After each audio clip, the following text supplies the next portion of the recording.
संगमनेर खुर्दमध्ये लाखो रुपयांच्या विकास कामांचा शुभारंभ व लोकार्पण। संगमनेर खुर्द येथे विकासाचा नवा अध्याय सुरू झाला आहे। गुरुवारी 2 एप्रिल 2026 रोजी गावात विविध विकास कामांचे भव्य भूमिपूजन आणि लोकार्पण सोहळा उत्साहात पार पडला। या विकास कामांच्या माध्यमातून ग्रामस्थांना अत्याधुनिक सोयी सुविधा उपलब्ध होणार आहेत। मंदिरांचा परिसर उजाळणार, हायमॅक्स लाईट्सचे भूमिपूजन सौ. नीलमताई अमोल खताळ यांच्या हस्ते गावातील महत्वाच्या धार्मिक आणि सार्वजनिक ठिकाणी विकास कामांचे भूमिपूजन करण्यात आले। यामध्ये वरखेड आई लक्ष्मी माता मंदिर परिसर 5 लाख रुपयांच्या निधीतून विकास कामे, हनुमान मंदिर व वैदुवाडी परिसर सुमारे 3.5 लाख रुपये किमतीच्या 2 हायमॅक्स लाईट्सचे भूमिपूजन।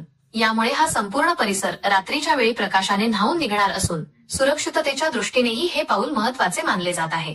केवळ भौतिक विकासच नव्हे तर शैक्षणिक प्रगतीसाठीही यावेळी महत्वाचे पाऊल उचलण्यात आले।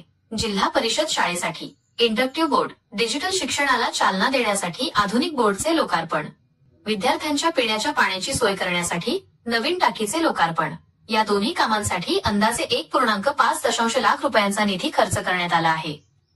लोकप्रतिनिधींच्या निधीतून विकासाला गती, सदर सर्व विकास कामे राज्याचे महसूल मंत्री तथा पालकमंत्री राधाकृष्ण विखे पाटील आणि आमदार अमोल भाऊ खताळ यांच्या विशेष निधीतून साकार होत आहेत। त्यांच्या खंबीर नेतृत्वामुळे आणि मार्गदर्शनामुळे संगमनेर खुर्दच्या विकासाला खऱ्या अर्थाने गती मिळत असल्याची भावना ग्रामस्थांनी व्यक्त केली।